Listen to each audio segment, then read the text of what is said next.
Boa noite, pessoal que nos escuta, nossos amigos aqui do YouTube. Nós temos hoje uma presença ilustre, o nosso queridíssimo Bernardi, jornalista. Catita, eu não vou tomar muita introdução, só quero dizer meu boa noite para todo mundo, boa noite aos meus amigos da bancada, e a Catita, nossa querida aqui, vai fazer a introdução do nosso convidado, por favor. Boa noite, eu sou Kátia Cheche, que falo aqui de Curitiba, no estado do Paraná, e ao cumprimentar os nossos rádio ouvintes e seguidores do canal Instituto Liberdade Conservadora, estendo os meus cumprimentos aos companheiros de bancada. Edu Leitão, nosso correspondente internacional de Budapeste, na Hungria, Rubens Camargo, de São Paulo, e na parte técnica, Pedro, em Minas Gerais. É para nós uma honra receber nesta tarde o jornalista José Carlos Bernardi, ao qual saúdo de igual forma seus seguidores e seus ouvintes. Infelizmente, devido à minha incompatibilidade de agenda, não poderei ficar até o final da live, mas deixo as minhas boas-vindas e meu desejo de sucesso. E para fazer jus à minha já tradicional quebra de protocolo, passarei a palavra ao nosso convidado, o jornalista Bernardi, para que ele fale um pouco da sua carreira e me responda um único questionamento, vez que não ficarei até o final. Bernardi, seja bem-vindo, fale para nós a respeito da sua carreira e me responda qual a sua opinião a respeito do governo Bolsonaro, as suas ressalvas ao governo e seus elogios, caso os tenha. Seja muito bem-vindo. Salve, salve, tudo bem, queridos? Que bom que a gente pode estar junto aí, né? A tecnologia nos propicia isso, né? O Pedro em Minas Gerais, Rubens aqui, próximo de mim, não tão próximo, assim, acredito que a gente deve estar uns 20 quilômetros de distância. Você, Kátia, aí em Curitiba, o Rubens na Zona Sul, eu na Zona Norte de São Paulo, a Kátia em Curitiba, o Edu em Budapeste. Olha que coisa fantástica que a tecnologia nos propicia, né? E eu comecei minha carreira muito cedo, eu tinha 16 para 17 anos de idade, no interior do Rio Grande do Sul, e nunca imaginava, né, que a gente podia fazer essa união toda. E hoje eu falo da minha casa, ainda estou montando o meu estúdio que eu acabei de mudar aqui, então tudo isso é muito novo. Sou de uma geração que, quando eu comecei, Kátia, no rádio, vocês estão bebendo, eu também estou tomando meu chimarrão, ó. Quando eu comecei minha carreira no rádio, eu carregava um gravador desse tamanho, um fita cassete, né? Então, como dizia o Brizola, uma vez eu fui entrevistá-lo e ele disse assim, eu venho de longe.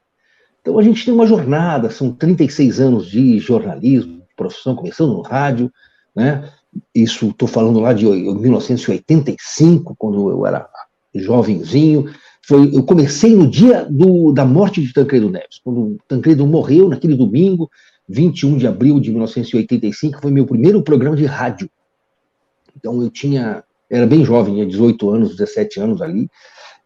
Então se percebe que é uma jornada, e eu não queria ser, eu não imaginaria ser, na minha adolescência, não me imaginava jornalista, apesar de já ser apaixonado por notícias, mas eu queria ser advogado. Depois eu fui para a TV Globo, que é a RBS TV lá no Sul, né? Trabalhei alguns anos na RBS. Ali eu acho que eu aprendi bastante, mas eu fui calado, né? Aquele jovem idealista, batalhador, que gritava por liberdade, diretas já, enfim, acabou sendo maniteado ou maniado, como a gente fala no Sul, né? Eu me calei. E aí eu deixei um pouco a política de lado e vivi muito mais o jornalismo. E neste ano, quando eu fui convidado para fazer parte da equipe de comentaristas da Jovem Pan, aquele jovem reacendeu a sua chama. Só que lá no passado eu era de esquerda, porque era o que nós tínhamos. Eu fui um dos responsáveis pela montagem do Partido dos Trabalhadores, pela montagem do Partido dos Trabalhadores da minha cidade. E hoje talvez eu sou uma dos piores algozes dele, porque se deixar, eu vou para cima deles, né? E eu não... Sinceridade, o PT se tornou para mim um exemplo de como não ser.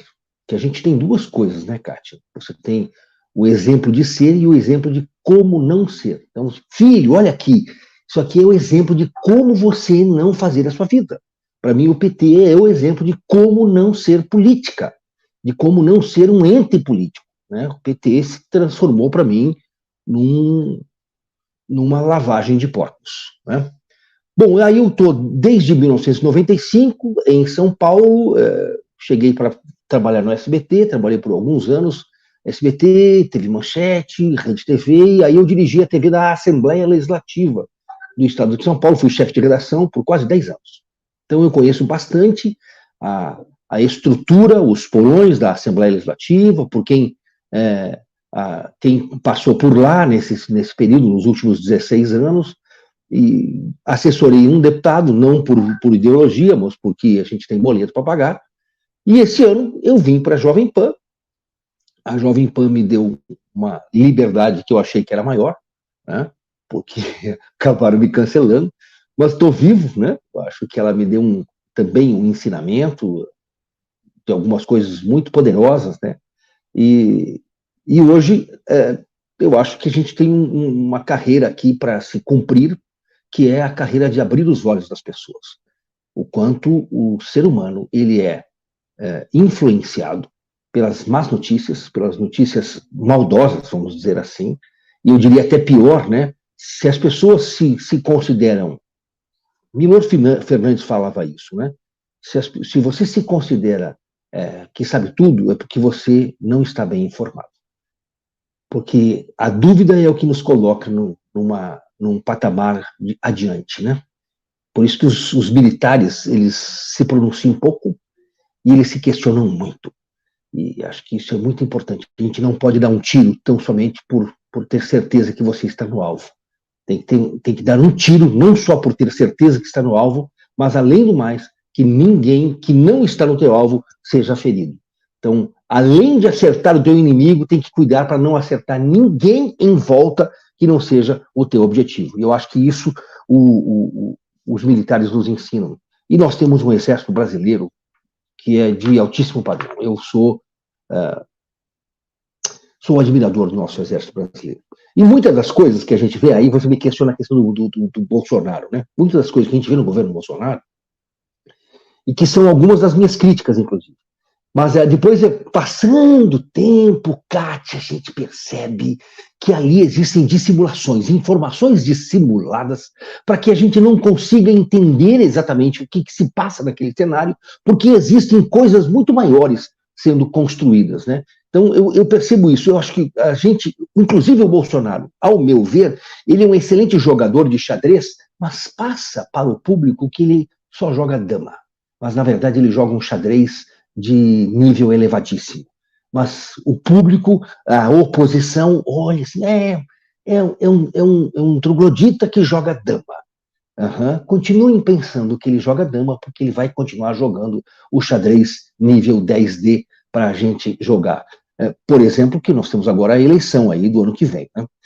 Com relação às críticas, a minha maior crítica ao governo Bolsonaro é uma comunicação truncada, uma comunicação centrada tão somente na pessoa do presidente. A SECOM não tem uma estratégia de comunicação global, ela está sempre atrasada, ela não consegue pensar uma comunicação acima disso, né? De uma comunicação de longo prazo, sabe? Uma comunicação de governo. Ela é uma comunicação de obra. Então, eu acho muito, muito pouco isso. A minha crítica é também o tratamento do presidente à imprensa, mas eu entendo, qualquer um se revolta com o que é feito. A nossa imprensa, ela virou uma coisa, e não é mais aquela imprensa que eu trabalhei no passado, que se ouvia os dois lados, do quem, como, quando, onde e por quê, não existe mais, né? Então, a imprensa, ela se atropelou em si mesma, né? Ela caiu nas suas próprias ambições. Essa seria... E os acertos do governo, acho que são tantos, mas tantos acertos. Por exemplo, estou chegando da cidade de Rondonópolis e também estive em Cuiabá esse fim de semana, cheguei agora de manhã de Rondonópolis. Gente, o que eu vi assim é que uma agricultura é poderosa. o nosso agro, graças ao nosso agro, o Brasil ainda está de pé, porque as indústrias desapareceram. O nosso parque fabril industrial que caiu muito nos últimos 20, 30 anos. A China cresceu demais nas indústrias e nós deixamos de investir em indústrias, né? Então, eu acho que o Bolsonaro agora, colocando aí a questão das ferrovias, por exemplo, hoje você, Kátia, quer construir uma ferrovia por ofício. Você pode construir uma ferrovia desde que você tenha condições de espaço para construir por ofício, não precisa mais de autorização do governo federal, que isso data lá de 1860. E aí nós temos hoje 47 rodovias novas a serem construídas pela iniciativa privada no país. Isso é investimento básico para escoar a produção, para melhorar a qualidade, inclusive tirando caminhões e diminuindo acidentes e melhorando a qualidade das estradas. Então, eu acho que tem outra coisa que eu vi com muito bons olhos é o 5G, né? O leilão 5G, que não foi tão somente para arrecadar, mas também para dar essa infraestrutura básica que o país precisa. Tem recantos do país e locais pobres que as companhias telefônicas não querem investir naquele lugar. Só que agora, com esse leilão, vão ter que investir lá. Vão ter que colocar em 14 mil escolas, vão criar uma rede paralela, privada para o governo. Então, o 5G, a forma como o governo tocou isso, e como o governo tem feito muitos dos leilões de concessão e privatização, eu acho que foram inovadores, e acho que aí tem o dedo do Paulo Guedes, que é um homem de mercado, e tem o dedo do Tarcísio, que é um homem que asfalta, se brincar, ele asfalta até o deserto do Saara. Não consegui ser sintético, né? Desculpa. Aqui o tempo é seu. Perfeito, Catita, diga lá. Perfeito. Esclareceu aí a minha pergunta e passo aí a palavra ao Edu para a próxima pergunta. Tá, ok. Bom, Bernardi, muito obrigado por ter aceito o meu convite. Eu fiquei honrado quando você me respondeu tão prontamente e com o contato que a gente tem mantido durante esse último mês. Realmente é uma honra muito grande para mim. Eu vou tocar numa pauta mais recente e até para deixar claro uma certa acusação que você sofreu, eu vou te cumprimentar de uma forma especial. Shalom Aleichem, ok? De um judeu para você. Então, eu queria começar... Shalom. Então, eu queria começar dizendo aqui que, na minha opinião, você foi vista de um mau caratismo tremendo, não teria como colocar em outras palavras, de uma pessoa que era sua colega de bancada de início. Mas a minha pergunta, no caso, é quando foi que você se deu conta do que tinha ocorrido? Quando que veio aquele tapa na cara que você acordou? Nossa, o que está acontecendo agora, né? Porque acredito que naquele momento você não tenha se dado conta da dimensão que isso tudo tomaria. Mas logo na sequência isso veio de uma vez só, e como foi que você acordou para esse fato?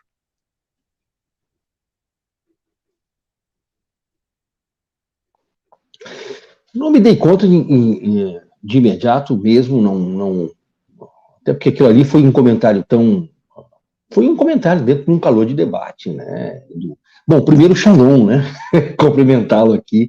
E acho que tem um cenário fantástico aí, com todo esse cenário aí atrás, né, que você está usando, maravilha. Eu ainda não montei aqui o meu cenário, só vou sair aqui, quer ver uma coisa? Aonde está aqui, gente? Eu tenho a minha bandeira de Israel. Hoje, não, é mudança, tá? Minha bandeira de Israel estava aqui, a mão não está mais. Não se preocupe. Eu me dei conta depois das 10h30 da manhã que eu recebi uma ligação no Candil. O que foi que você falou? Né? Porra, você tá louco? Você falou de judeu, um assunto espinhoso e tal. Eu não tinha. Para mim, aquilo era um assunto normal, dentro de um debate, e eu não falei mal de judeu. Jamais. Você fez uma analogia, né? Você apenas fez uma analogia, a meu ver, que assisti ao vivo, enfim. Sim. Perdão. Não. Edu, e outra. Eu falei alguma mentira? Eu nem queria tocar. Você fez uma analogia com os tempos modernos e o que de fato aconteceu. Exato. Aí eu tenho um amigo que é um dos meus melhores amigos, na verdade. Tenho poucos melhores amigos, mas esse eu poderia dizer que é o meu melhor amigo. Ele mora em Orlando já tem 10 anos. e é pastor, assim como eu sou pastor também, né? Apesar de não parecer, mas eu sou pastor evangélico e tenho um ministério, trabalho com dois, o meu próprio chama Missão Resposta, daqui a uns dias vocês vão ver isso sendo implementado, e eu pastoreio um ministério bem pequenininho, nós não temos tempo, nós só nos reunimos em casa, a gente chama de igreja primitiva, né? Tem umas 40, 50 pessoas, a gente faz só reuniões domésticas, chama Embaixadores do Reino. Só no Instagram que a gente tem presença digital. É sábado à tarde, né? Nós somos sabatistas, assim, nós guardamos o sábado. E eu não me dei conta na hora. Só à noite, inclusive à tarde, fizemos aquela nota, o Candil e eu, a nota em que eu pedi desculpas, que eu fui mal interpretado, mas eu não podia desdizer o que eu havia dito, porque o que eu disse é totalmente verdade, né? Foi uma frase infeliz, talvez, assim, por mexer. Mas o que eu acho, Edu, que a esquerda estava de olho em mim, de lupa ou microscópio, buscando alguma coisa para me cancelar, e eu entreguei de bandeja uma frase, tá, de 10, 12 segundos, num contexto de um debate de 13 minutos. E aquela frase, se eu pensar aqui, uma frase da Kátia, que falou agora há pouco na abertura, eu cancelo ela. Se eu pensar qualquer... Eu cancelo Jesus Cristo, se eu pensar uma frase. Tanto é que eu fiz faculdade de teologia, né? Dizia assim que a mãe de todas as heresias é a própria Bíblia, porque eu posso perverter aquela Bíblia que está ali.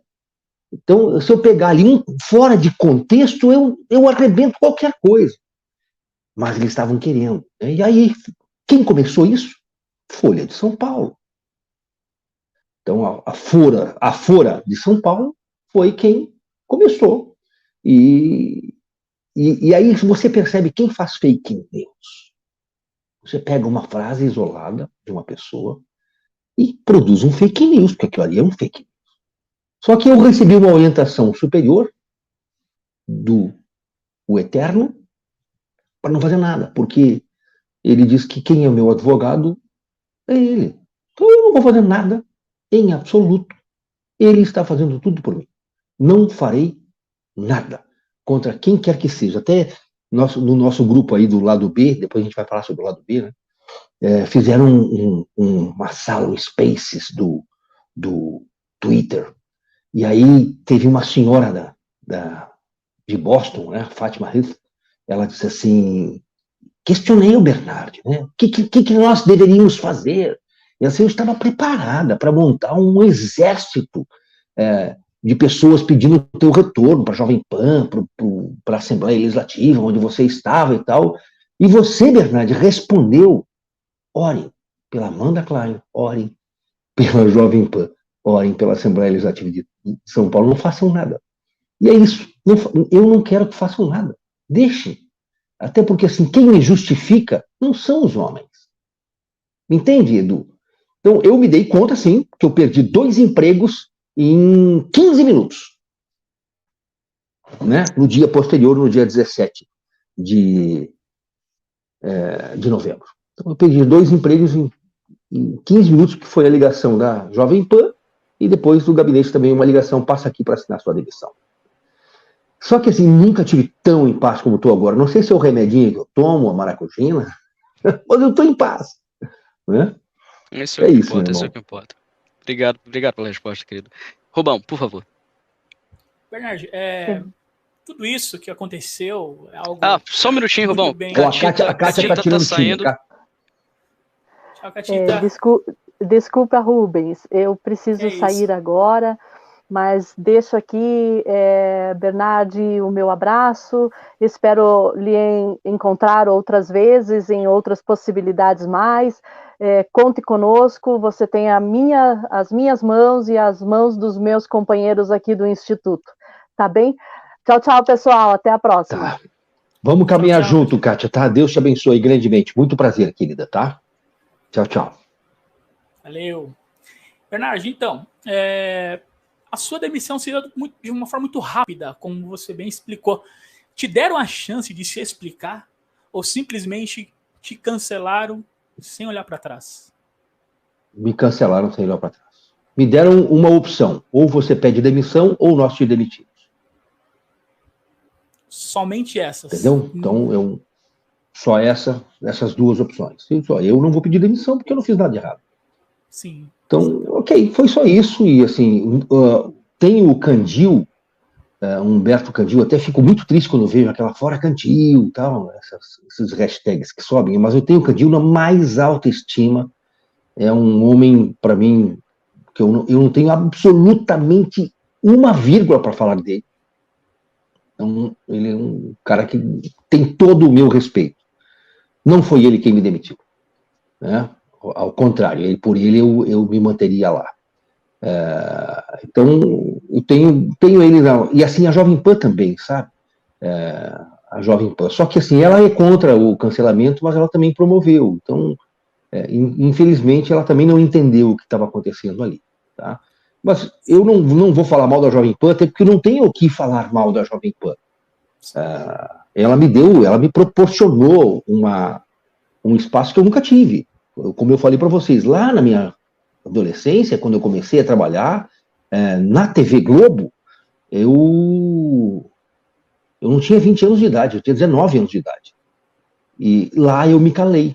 E aqui reacendeu essa voz, né, que eu tenho, e que eu também não sabia, viu, Rubens? Eu não sabia que eu era um comentarista, assim, com voz tão ferina, né? Que acabei tendo, né? Eu revelei ali uma coisa que nem eu sabia que eu era. Né? E aí, hoje eu me pego fazendo as minhas análises, né?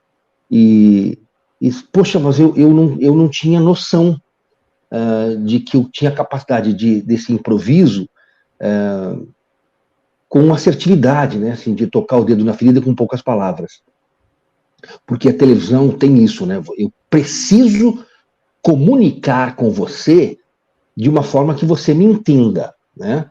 No caso da Jovem Pan, o que aconteceu com o meu comentário, eles entenderam o meu comentário. Mas eles desvirtuaram totalmente o comentário porque precisavam calar essa voz conservadora. Por que eu me tornei conservador? Tá? Primeiro, por que eu era de esquerda lá na minha adolescência? Porque eu usava drogas, fumava maconha. Eu queria que isso tudo fosse liberado, que isso tudo fosse franqueado para essa nossa juventude, né? E o PT era essa esperança, quando ele subir no poder, vai liberar maconha, vai liberar aborto, né? As pautas progressistas. E aí, quando eu me encontro com um cara chamado Jesus Cristo, a chave vira.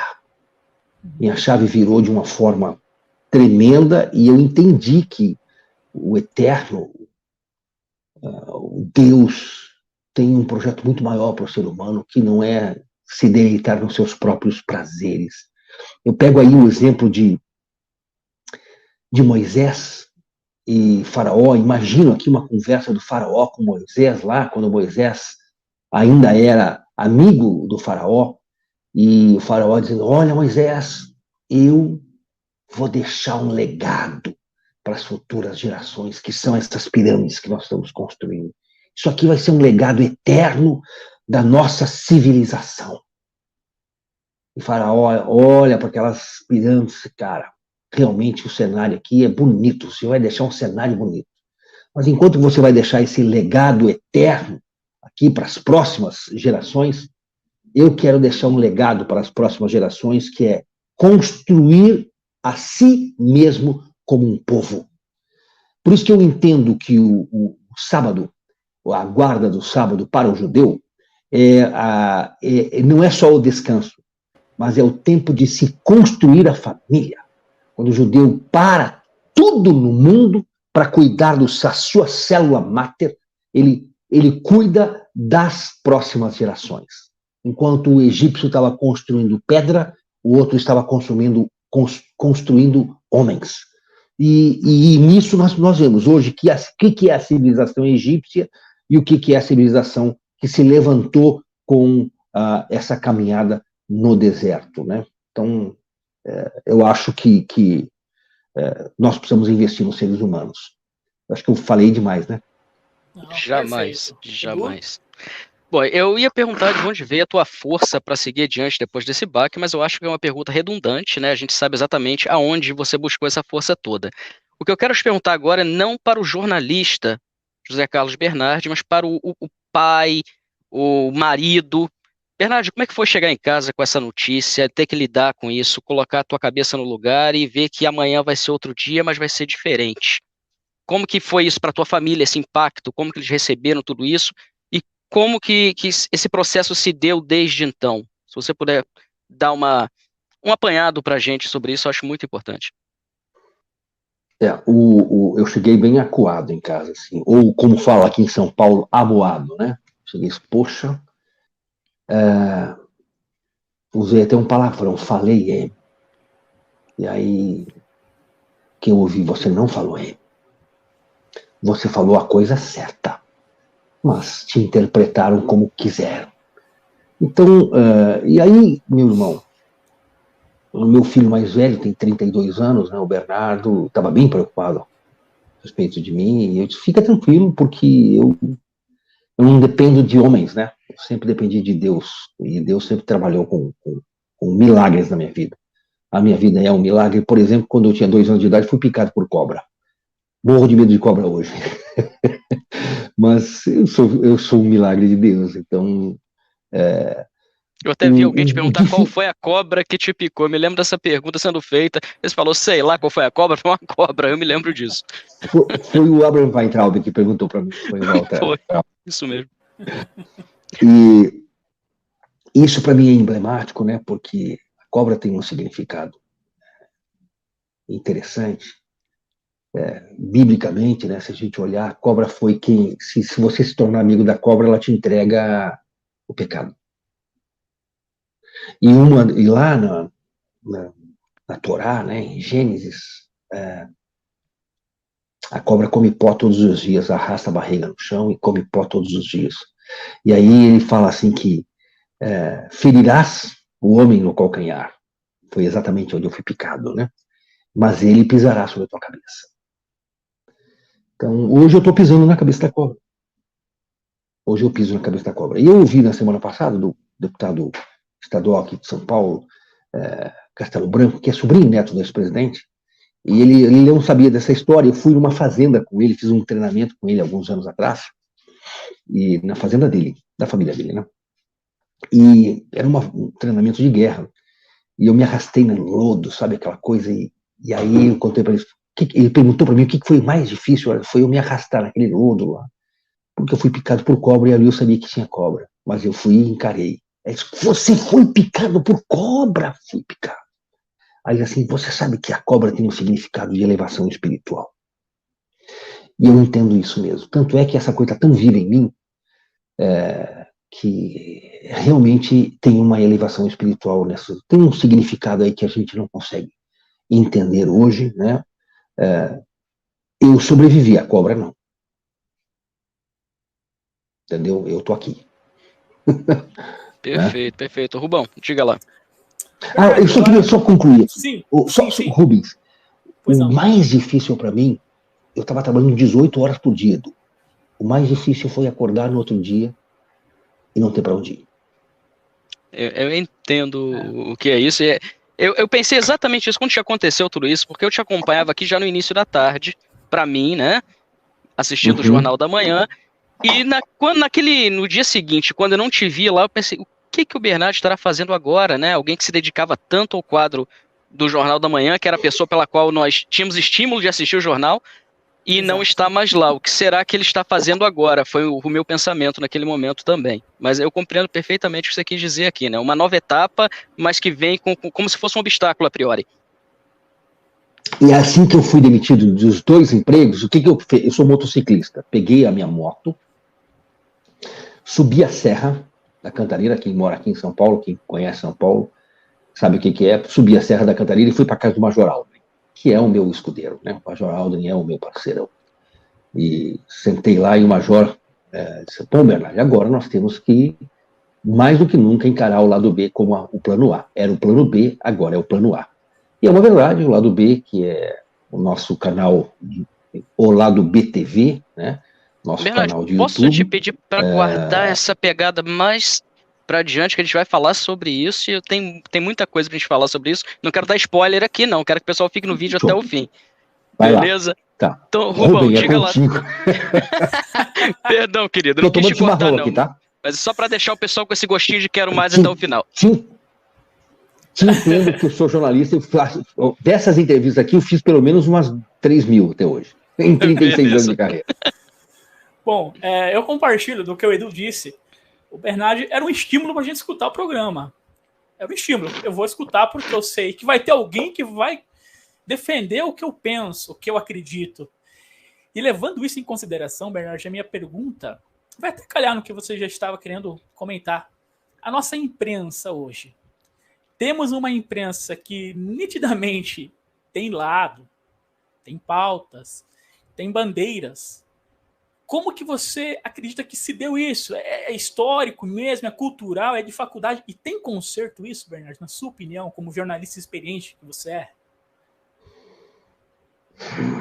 Rubens, não posso nem chamar os universitários para me ajudar a responder. Porque, vamos pensar aqui, vamos reconstruir aqui algumas coisas do passado. Sim. Eu acredito que o primeiro aparelhamento ideológico das universidades se deu dentro do curso de comunicação. E lá em 1978 houve a exigência do canudo de jornalismo para você ser jornalista. Até então, até 78, bastava você ter uma proeminência na imprensa, escrever artigos em jornais, que era só o impresso, basicamente, e rádio que existia, e poucas TVs, para você conseguir o seu registro profissional. Depois de 78, aí separou-se em radialistas, que eram os locutores, entrevistadores, e os jornalistas que tinham trânsito livre em todos. E aí, para você ter o canudo, você tinha que passar por uma fábrica ideológica. Por isso que eu não defendo o diploma de jornalista. E por isso que nós temos hoje aqui canais de YouTube, apesar da plataforma não ser muito amigável, com os pensamentos divergentes ao status quo, ao establishment, né? Eu defendo que nós temos hoje uma diversidade de pensamento. Se fôssemos tão somente depender destes fabricados em laboratório pelas universidades, nós só teríamos uma visão. E o que aconteceu? Eu até hoje recebi aqui um livro. Deixa eu ver aqui. Eu recebi um livro que está disponível que eu achei no meu celular.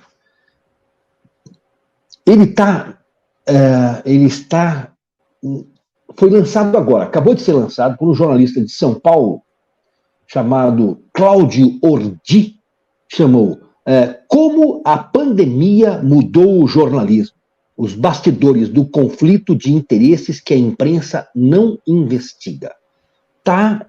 Eu recebi um livro, né? Ele está na Amazon. Tá?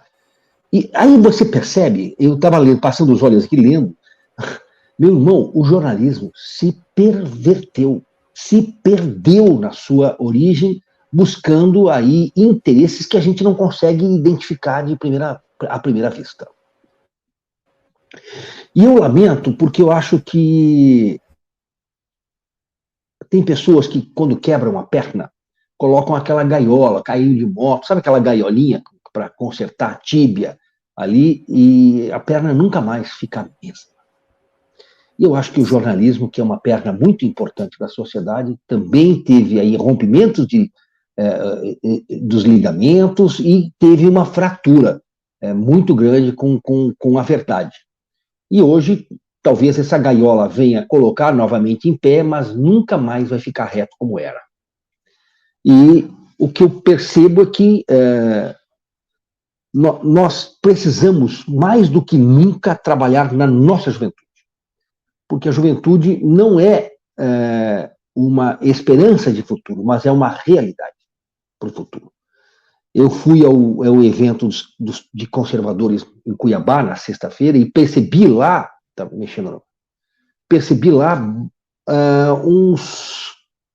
metade do público de jovens.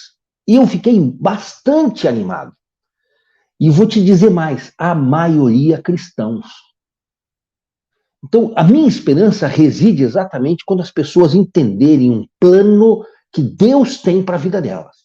Quando nós entendemos que Deus tem um plano de salvação para nós, nós vamos entender que esse plano de salvação passa também para as novas gerações como um resgate, assim como Moisés. Nós vamos construir um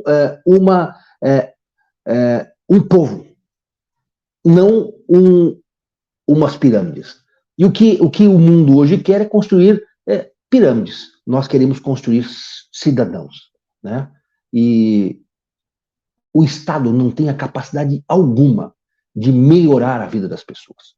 Enquanto a esquerda quer estatizar tudo, inclusive a sua liberdade, ela vai ser estatal, né, com esse passaporte que está sendo colocado, a esquerda quer estatizar tudo. Nós, conservadores, queremos conservar a liberdade de você empreender e de você gerar riqueza. Porque o Estado não gera riqueza. O Estado gera pobreza. Porque, quer ver uma coisa? Eu já tive empresa que quebrou. Eu tive que pagar imposto mesmo, inclusive, sobre a minha empresa quebrar. Ou seja, o Estado nunca põe para perder. Está sempre faturando. E ele é o sócio de 40% a 45% do PIB brasileiro em arrecadações. Tanto é na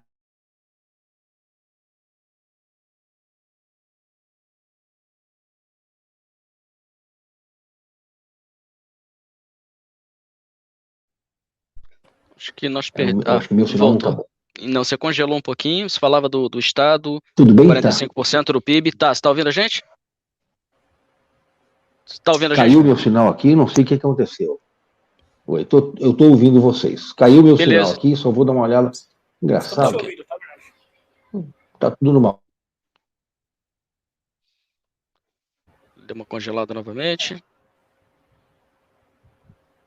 Estou usando dados, tá? Me perdoem aí, eu acho que a minha internet foi cortada aqui na minha região.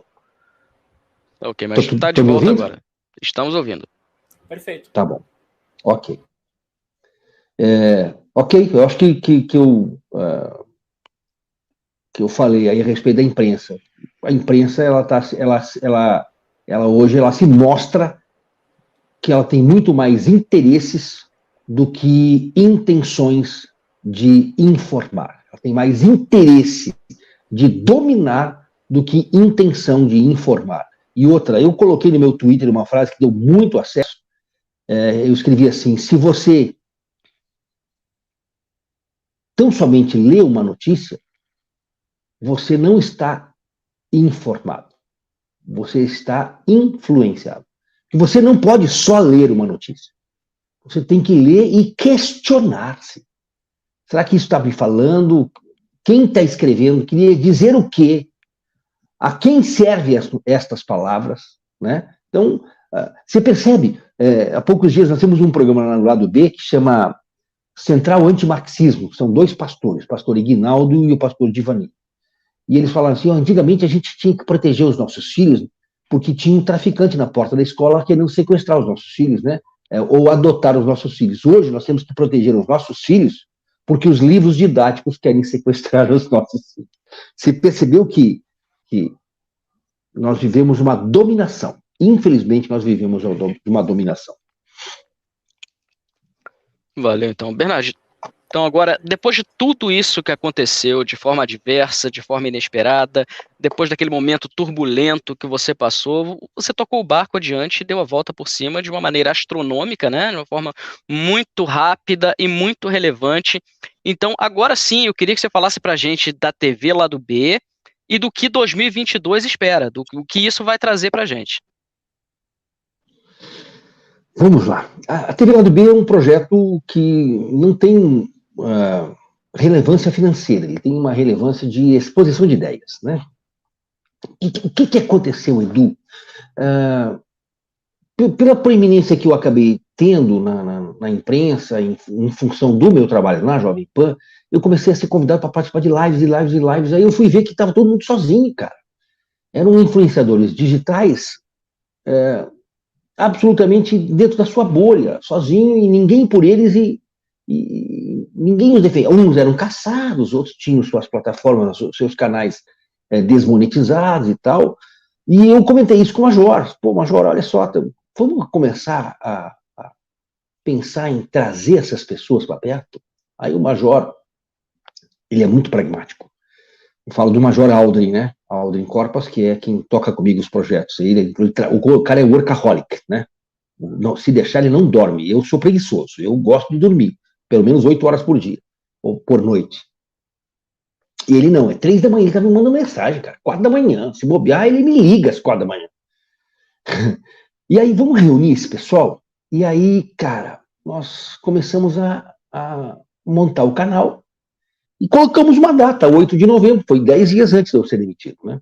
E colocamos uma data e começamos lá, pô, tínhamos mais de 60, 50 pessoas lá no nosso grupo, e convido vocês aí também para terem um programa de vocês lá, né? Por exemplo, e aí o que acontece, né? Nós está formamos... Só para constar.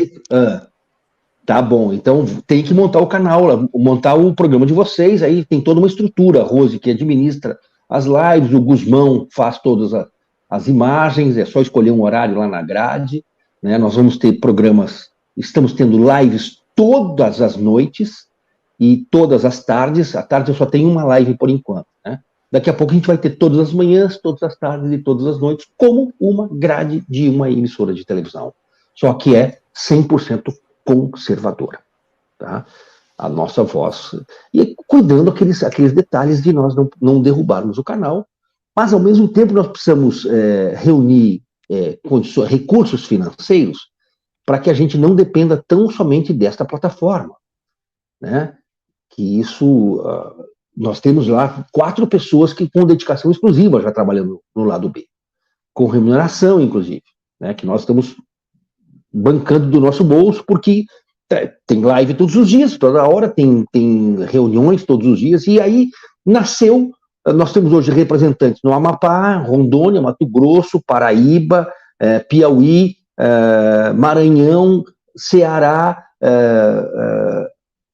Pernambuco, Bahia, Alagoas, Rio, São Paulo, Minas, Santa Catarina, Paraná, e Rio Grande do Sul. Temos lives de todos os lugares do Brasil, praticamente todos os estados, né? E nesta sala que eu participei agora há pouco, comentei com vocês dos Spaces, vem o pessoal de fora do país, pô, nós queremos ajudar.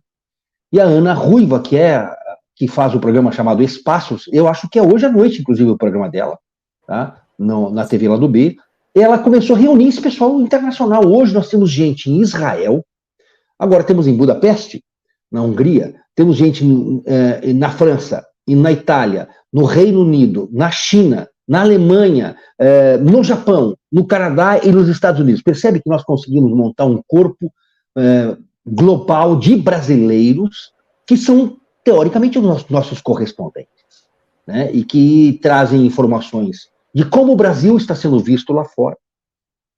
E, inclusive, informações de análise lá de fora para quem está aqui dentro, como nós estamos nos comportando, nós que moramos aqui dentro do país.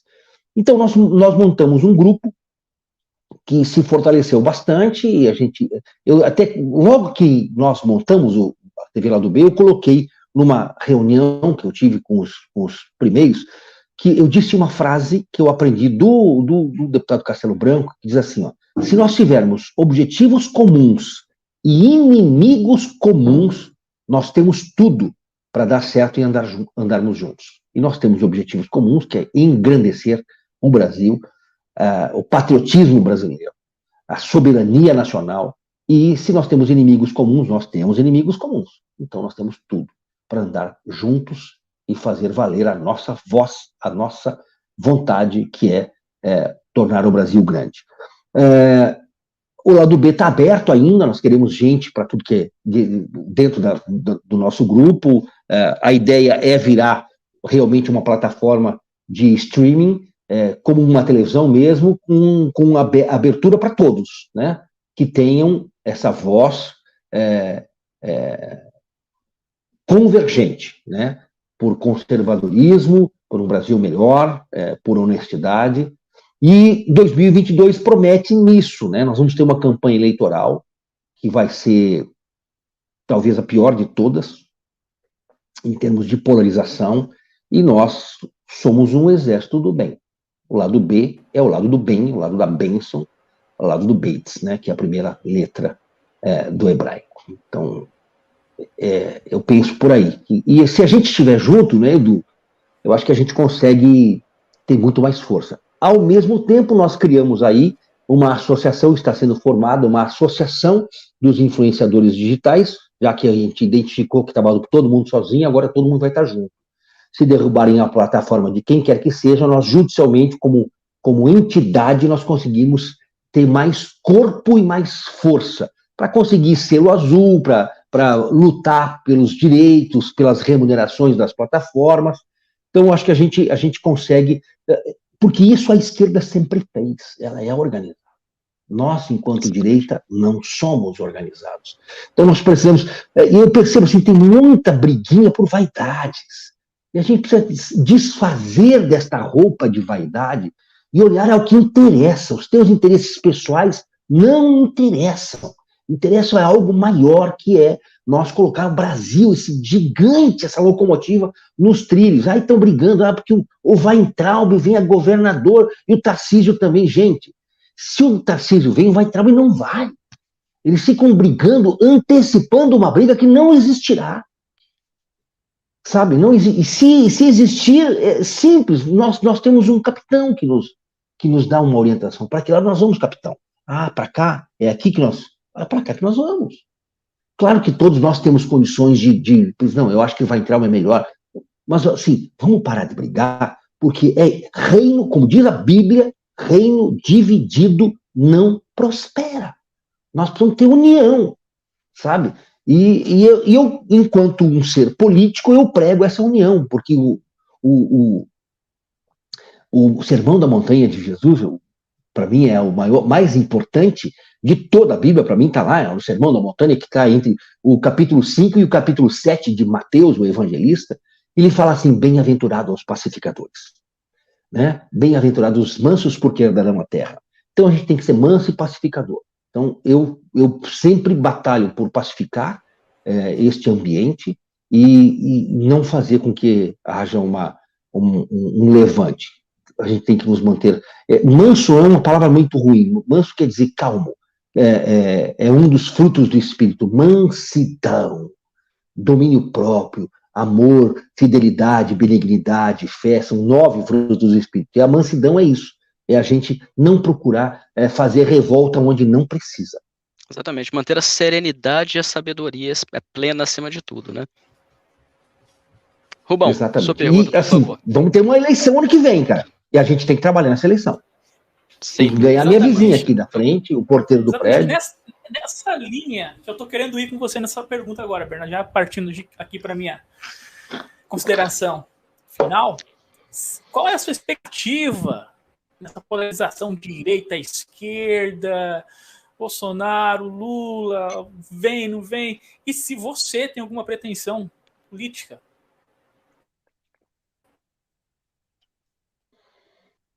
Boa, você me botou nas cordas aqui, né? Eu sempre gostei de política. Mas eu nunca tive autorização celestial para entrar na política. Por que eu te falo isso? Porque eu sou um cara... Sou cristão, eu sou um cara que tem o meu lado espiritual bastante desenvolvido, né? Tanto é que eu tenho até lives, todos os domingos eu faço minha live no meu canal, Bernardi TV. Me sigam aí, tá? Bernardi TV. E aí depois recomendo muito, eu também acompanho e recomendo que todos sigam, não percam. Você já assistiu as lives, Edu? Eu estava com você no domingo, você colocou até minha mensagem no ar. É verdade, é o Major Aldrin, é isso aí. E eu faço uma abordagem diferenciada, né? Você percebe que eu não sou um pregador, aquele que grita e tal. Eu faço uma Sim, análise sim. mais intelectualizada, vamos dizer assim, né? Com relação à política, Rubens, eu sempre tive vontade, mas eu nunca tive autorização celestial para tal. Agora mesmo, eu tenho várias pessoas, se eu mostrar meu WhatsApp, vocês vão ver, várias pessoas, Bernardo, agora chegou a tua oportunidade, você tem que concorrer. Primeiro, eu não tenho dinheiro, e você sabe que precisa de dinheiro. Mas o primeiro lugar de tudo isso é Deus tem que falar comigo. E como é que ele fala comigo? É em sinais, né? Eu vou contar um sinal que aconteceu comigo, para vocês entenderem o que eu quero falar com os sinais. Né? Ele pode falar aqui dentro, em sonho, enfim, como falava com José no Egito, né? Mas às vezes são sinais. O dia que o Candil me chamou, sobe aqui na rádio, estava na Assembleia Legislativa, porque eu preciso falar contigo agora, eu entendi que eu ia ser demitido. Aí eu subi na rádio, eu fui de ônibus até, deixei a motocicleta, porque é ruim de estacionar lá perto da Paulista. Subi de ônibus, 10 minutos eu estava lá, e eu entrei na Avenida Paulista, ali tem, entre a Brigadeiro Luiz Antônio e a Joaquim Eugênio de Lima, tem uma agência do Santander, que é uma casa. E na frente desta agência do Santander tem uma árvore. O primeiro milagre é ter uma árvore na Avenida Paulista, né? A Avenida Paulista em concreto. Tem uma árvore na Avenida Paulista, bem na frente dessa agência, e estava escrito em giz. Eu estou caminhando, hein, pô, você é demitido. E eu olhei para aquela árvore, e quando eu me deparei, escrito no caule daquela, bem acima de 2 metros, estava escrito com giz, Kairos. Uau, entendi. O que é Kairos, né? O tempo nosso, humano, que nós estamos tendo aqui, é o Cronos, é a nossa cronologia. Nós temos o Cronos, que é o tempo do homem, o tempo que nós vivemos e entendemos que está neste Cronos, nessa cronologia. O tempo de Deus é superior a esse e ele é chamado de Kairos. É uma palavra grega. E eu entendi, Deus falou comigo que era o tempo de eu sair da rádio. E qual que seria a chance de uma pessoa olhar para cima de 2 metros de altura numa árvore escrita em giz antes de uma chuva? Então eu entendi que Deus tinha sinalizado para mim que ali havia um novo tempo. Por isso que eu estou tão tranquilo. Eu saí de lá, falei com o Candil, assim, numa tranquilidade, numa paz, sabe? E se este é o Kairos, Rubens, de eu concorrer, Deus vai tratar isso comigo. Tá? Vai tratar isso comigo. Se não é, alguma coisa nova ele vai colocar. Claro que aí, mas você tem o seu livre-arbítrio. Primeiro que a Bíblia não fala de livre-arbítrio, né? Isso é uma convenção teológica, né? De que você tem as escolhas. Comer o fruto ou não comer o fruto, conhecer o bem e o mal. O bem já conhecia, precisava conhecer o mal, né? Quando ele come do fruto que não é maçã. Então eu posso dizer, só que se eu for concorrer sem uma autorização celestial, eu vou por conta e risco. Mas se eu for com um selo de autorização do céu, aí eu não sou mais o responsável, eu só vou lá fazer a obra. E é isso. E se caso eu fosse deputado, o que eu faria, né? Qual que é meu inimigo? Fogo em cima dele. Fogo em cima dele. Eu ia para mostrar as falácias da esquerda, né, revelar quais são os poderes da esquerda e construir ali, como deputado, você não tem, você tem ação, mas é muito mais uma ação retórica, de parlamentar, é uma ação retórica, né, de muita fala, de revelações mesmo, né, de trazer à luz o que são os bastidores, mas mais do que isso, é de ser propositivo na medida em que é preciso olhar para as nossas crianças e a formação que a gente quer dar para elas. Né?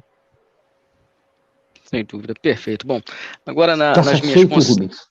Diga lá, Rubão, está satisfeito? Perfeito. Sabendo que há a possibilidade, vamos orar para que isso aconteça. Amém. Bom, agora... Eu não entendi como é que é. Diga lá, Rubão, repita, por favor. Sabendo que existe a possibilidade, vamos orar para que isso aconteça, porque se um homem sem imunidade parlamentar fez um estrago numa rádio, imagina em um congresso. Glória a Deus, né? Então orem, porque eu também tenho orado, mas assim, só eu, pela minha carne eu gostaria, mas só vou, meu irmão, se Deus falar comigo. Que assim seja. Dele. Bom, Bernardo, primeiro de tudo, mais uma vez eu quero te agradecer aqui pela presença, por nos ter nos dado essa oportunidade, essa aula, e o teu tempo, né, que é tão disputado, então, eternamente grato por isso. Eu estou desempregado, eu tenho só lado B, não te preocupa com o tempo. Não, mas de todo modo eu aprecio muito, e essa aula é realmente algo fenomenal. E a nossa querida Catita deixou uma mensagem de despedida aqui também, que foi um prazer te conhecer, te mando um abraço e espera que nós possamos todos aqui falar em breve, né? Mais um bate-papo tão gostoso quanto foi esse. Pessoal, eu queria lembrar para todo mundo que está aqui nos acompanhando que ainda hoje, às 8 da noite, nós temos a live com o Maurício Souza, o nosso campeão, medalhista olímpico, campeão mundial, e que passou por uma situação muito similar à do Bernard, e a gente vai estar conversando com o Maurício aqui ainda hoje. Então não percam, às 8 da noite. Queria pedir para todo mundo que se inscrevesse aqui no canal, que acompanhasse também os nossos canais independentes, o meu canal, do Rubens, da Catita, do Pedrão, que hoje está de diretor nos bastidores, e, é claro, acompanhe o Bernard aos domingos, principalmente eu recomendo, porque eu também sou fã de todas as palavras sábias que o Bernard traz para a gente, e tudo mais que ele participe, e a TV Lado B, vamos ajudar a crescer essa fonte de poder conservador que brotou. Então, Bernard, mais uma vez, obrigado pela presença, meu amigo, eu peço as suas considerações finais e que deixe uma mensagem aqui para o nosso público. Vamos lá, primeiro assim, obrigado a Kátia, você, Edu, que tem sido parceiro aí, bastante importante, ao Rubens, ao Pedro, que está lá nos bastidores. A gente tem que valorizar quem está no bastidor, cara, que é onde mais se trabalha, né? Então, obrigado a cada um de vocês, a nossa audiência aí. A mensagem que eu deixo é que o nosso coração, que é a nossa essência, precisa ser ouvido. E tudo que nós formos fazer, tudo que você venha fazer, o que eu tenho feito, é o coração que manda. Então, a gente tem que botar o amor acima de tudo. A gente ouvia essa frase, né, do Galvão Bueno, falando da seleção brasileira, botar coração na chuteira. Cara, é uma verdade. Nós temos que botar amor naquilo que nós estamos fazendo. Se você vai chutar pro gol, mas chute com o teu coração, tá? Que é golaço. Então, o que eu fiz na rádio, que eu também sabia, viu, Rubens? Eu não sabia que eu era um comentarista. Eu me descobri comentarista, né? Por quê que eu acho que eu tive sucesso ali? Porque em todas as vezes eu falei com o meu coração. Eu ia lá absolutamente desarmado das armas do mundo, mas carregado de paixão, de amor, né? E o meu coração estava lá. Você via que eu falava com a convicção do coração. E quando a gente usa esta arma, onde quer que seja na sua igreja, no seu relacionamento com a esposa, com o marido, no seu relacionamento com os filhos, sabe, no seu trabalho, aqui numa live, comprando num supermercado, se você usar a força do teu coração, meu irmão, essa é a maior força do universo. Por isso que Jesus disse, eis que estou à porta e bato, aquele que abrir e aquele que ouvir a minha voz e abrir a porta, eu entrarei e cearei com ele. É a porta do seu coração, que é a porta da oportunidade para você mudar os seus conceitos. Então, muito obrigado, Edu, Rubens, Pedro, Kátia, por mais uma chance de eu colocar aqui o tum-tum do meu coração para o Brasil, para a Hungria e para o mundo. Obrigado, meus irmãos. Um grande prazer e até breve. Muito obrigado. Muito breve lá no lado B também, tá? Quero ver vocês lá no lado B, né? Porque liberdade conservadora tem que estar, acima de tudo, falando ao mundo, aos quatro cantos, né? Será um prazer. Abraço, irmãos. Obrigado. Tchau, tchau.